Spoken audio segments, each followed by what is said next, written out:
그리스도의 풍성하신 은혜와 사랑이 늘 함께 하시기를 바랍니다. 오늘 이 아침에는 고린도전서 제15장 19절로 34절까지의 말씀, 29절로 34절까지의 말씀, 생명의 삶 큐티 6월 15일자 말씀입니다. 15장 29절입니다. 만일 죽은 자들이 도무지 살아나지 못하면 죽은 자들을 위하여 세례받는 자들이 무엇을 하겠느냐? 어찌하여 그들을 위하여 세례를 받느냐? 29절 말씀에 보면은 죽은 자들을 위하여 세례받는 것이 있었다는 걸 우리에게 알려줍니다. 그리고 사도 바울은 질문을 하면서 어찌 그들을 위하여 세례를 받느냐? 이렇게 이야기를 했습니다. 죽은 사람들을 위해서 대신 세례를 받을 수 있느냐? 그것이 가능하다고 하면 수많은 사람들이 그 죽은 사람들을 위해서 오늘 복음을 받아들인 사람들이 자신들의 조상들을 위해서 그 세례 받으려고 할 것입니다. 그런데 초대교회에 있어서 고린도와 같은 이런 일부 지방에서는 그런 풍습이 있었다고 봅니다. 그러나 전체 교회적으로는 그것이 받아들여지지 않았습니다. 그 이유는 무엇인가 그러면 죽은 사람들을 위하여 대신 받는다고 하면은 대신 세례를 받고 그 사람들이 예를 들어서 구원의 은혜에 동참한다고 이야기를 한다면 오늘 지상에서 별로 그렇게 열심히 믿을 사람들이 없을 수 있어요. 내 후손이 알아서 내 대신 믿어주면 되지 뭐 이렇게 또 생각할 수 있는 문제죠.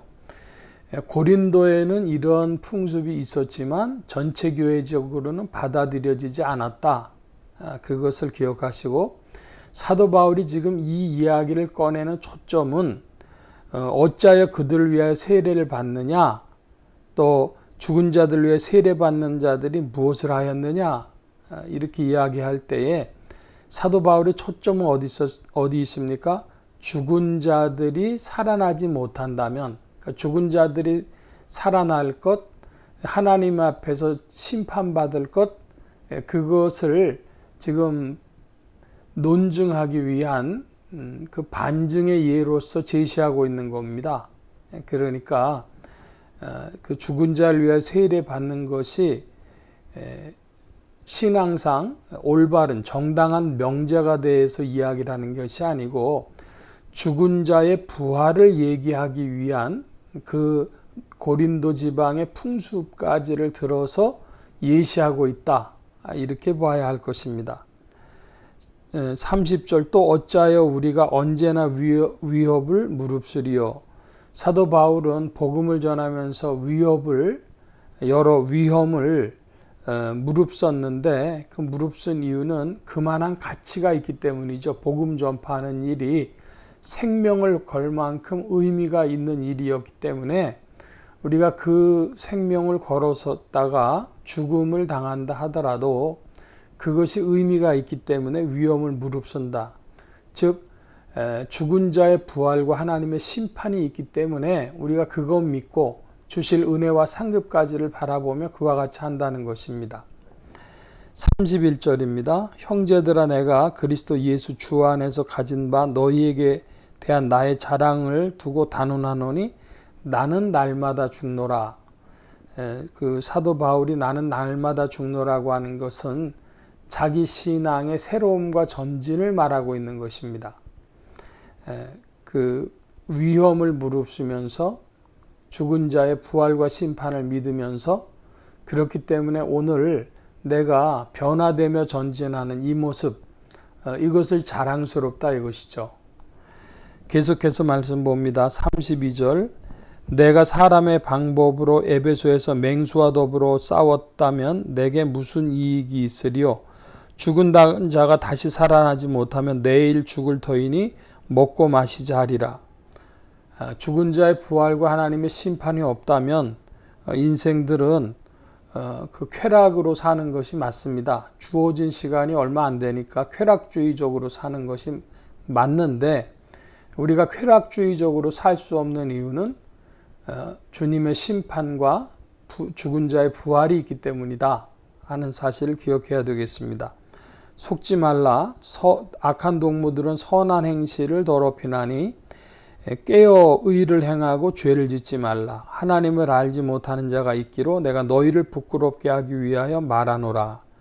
여기 34절의 말씀에 보면 적극적인 명령문입니다. 깨어 의를 행하라. 바른 것을 행하고 죄를 짓지 말라 합니다.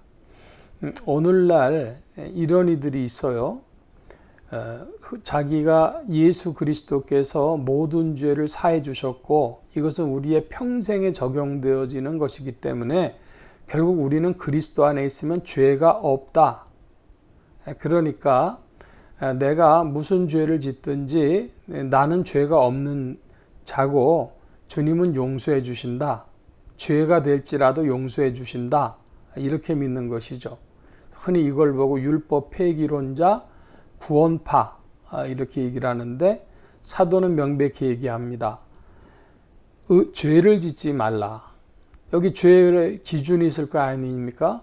10계명 하나님이 말씀해 주신 뜻, 인류에게 나타내신 하나님의 뜻, 10계명 벗어나서 죄 짓지 말라는 것입니다.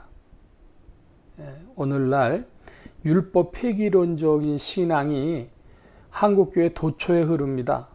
구원파와 같은 이단들 뿐 아니라 그 장로교회에서 교리적으로 예수 믿는 사람들 중에 그런 사람들도 있고 여러 부류 여러 가지로 그런 신앙의 흐름이 있어요.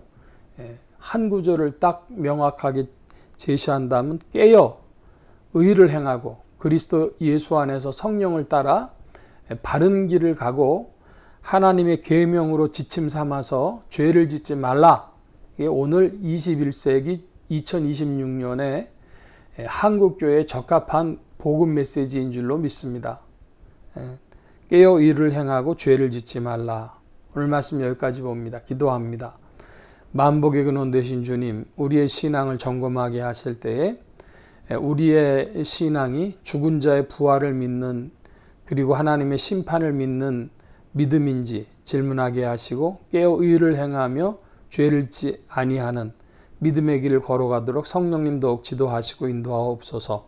주께서 모든 일들을 아름답게 하시며 인생의 바른 길로 이끌어 가실 줄 믿사옵고 감사하며 의지하올 때에 예수 그리스도의 이름으로 기도하옵나이다.